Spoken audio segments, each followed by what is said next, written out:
Graça e paz, querido. Deus abençoe. Eu sou o Dr. Brum, sou teólogo, também sou advogado, e você está no seu canal Igreja Sem Fronteiras. Nós queremos falar sobre um tema bastante importante, muito fundamental para a construção de uma vida cristã sadia e bem-sucedida. O nome do nosso tema é Na Dependência do Espírito Santo. Na hermenêutica bíblica, observa-se que o Espírito Santo é o agente pelo qual Deus executa seus projetos. Nós podemos ver na criação e nos relacionamentos Deus trabalhando por meio do Espírito Santo. Daí que muitos estudiosos, teólogos, renomados escritores afirmarem que o Espírito Santo é o agente executivo de Deus, ou simplesmente o executivo de Deus. Nós vemos isso no livro de Gênesis, no capítulo 1, no versículo 2, diz assim: mas a terra era sem forma e vazia, e o Espírito de Deus pairava sobre a face das águas, ou a face do abismo, depende a sua tradução. Agora nós vemos que essa ação do Espírito de Deus não foi somente na criação. Nós vemos nos relacionamentos do homem com Deus, onde Deus construiu inúmeros relacionamentos, nós vemos presente o Espírito de Deus. Agora, nós podemos observar, por uma acurada análise bíblica, que o desejo de Deus foi sempre habitar no coração do homem. Quando Deus falou para Moisés construir o tabernáculo, lá no livro de Êxodo, nós vamos perceber no versículo 8 do capítulo 25, Deus falando para Moisés: e me farão um santuário para que eu habite no meio de vós. Aqui está expresso Deus desejando no seu coração habitar no meio do ser humano. Pela ótica cristã, o livro de Gênesis até o livro de Apocalipse, nós temos a história humana, além da história da criação, de todas as coisas do universo, mas nós temos a história humana, que pela ótica cristã nós temos uma média de 4.000 anos a história do homem até o evento chamado Jesus. E nesses 4.000 anos nós vemos Deus, ele se relacionando com o homem, falando com o homem através do seu espírito. Nós vemos Deus se relacionando com Adão, nós vemos Deus se relacionando com Noé, nós vemos Deus se relacionando com Abraão, e nós vemos Deus se relacionando com Moisés, e vemos Deus através dos juízes, através dos profetas, Deus visitando o homem, e principalmente nesse período da lei, onde Deus levantou muitos profetas. Esses homens, eles eram o porta-voz de Deus, eles eram os arautos de Deus, eles exortavam o povo, eles ensinavam o povo, eles advertiam o povo. Era uma visitação de Deus sobre o homem para anunciar o que estava no coração do homem, no coração de Deus para o ser humano. Agora, o desejo de Deus de habitar no homem não cessou.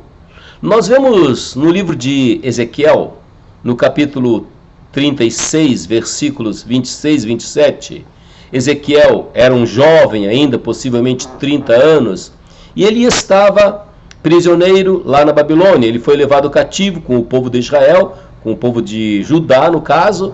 Eles foram levados para a Babilônia, e lá ele estava, e ali ele profetizou sobre a restauração daquele povo que estava ali, a sua volta para a terra de Jerusalém, e Deus falou que os levaria para a sua terra, e lá Deus os abençoaria. E Deus aqui expressa, nesses versículos que eu falei, o desejo do Espírito dele habitar dentro do homem.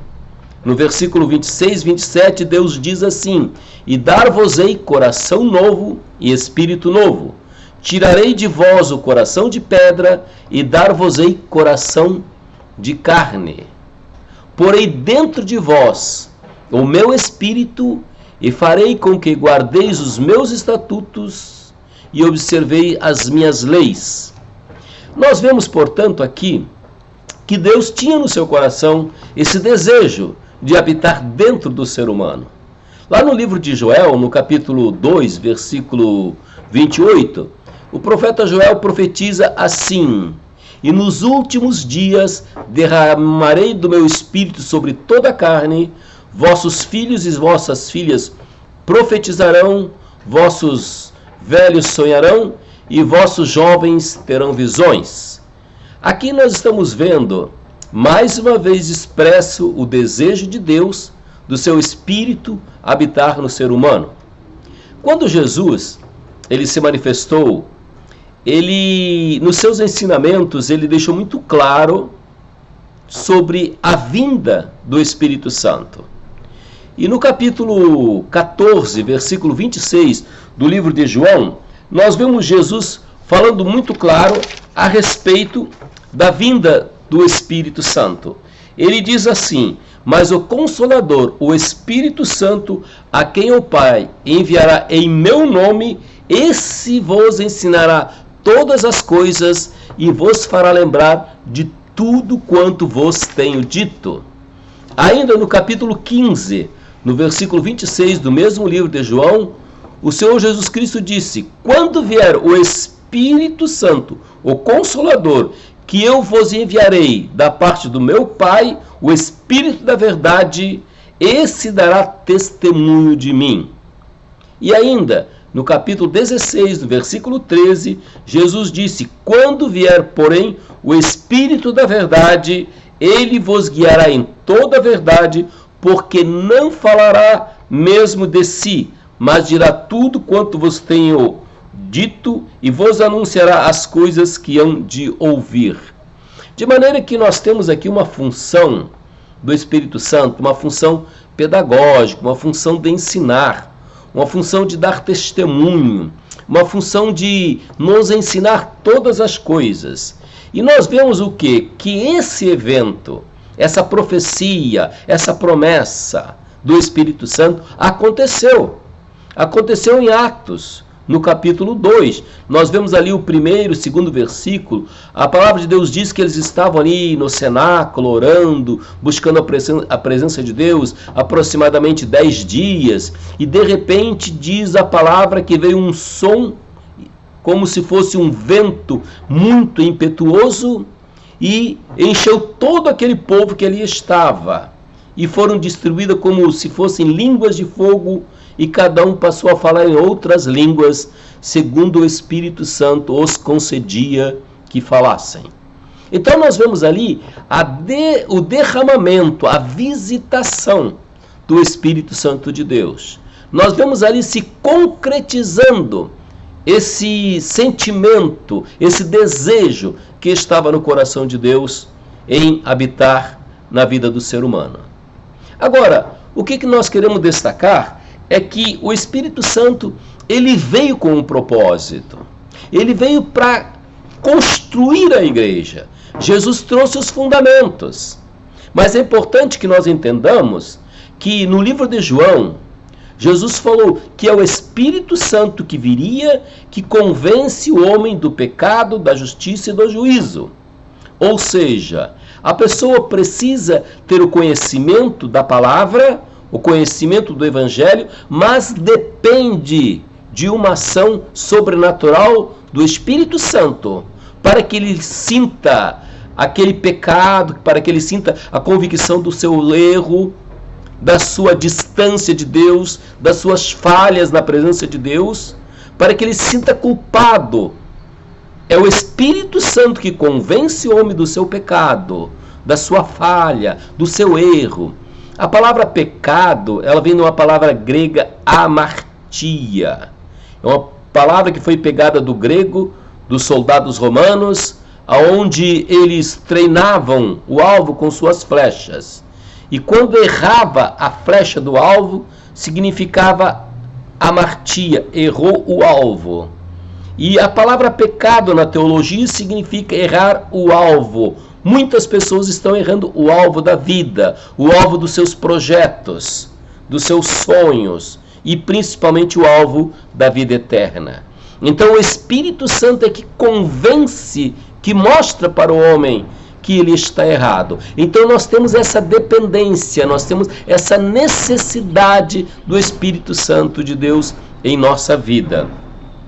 Ainda nós vemos no capítulo 8 um versículo muito importante para nós. Todos nós somos pecadores.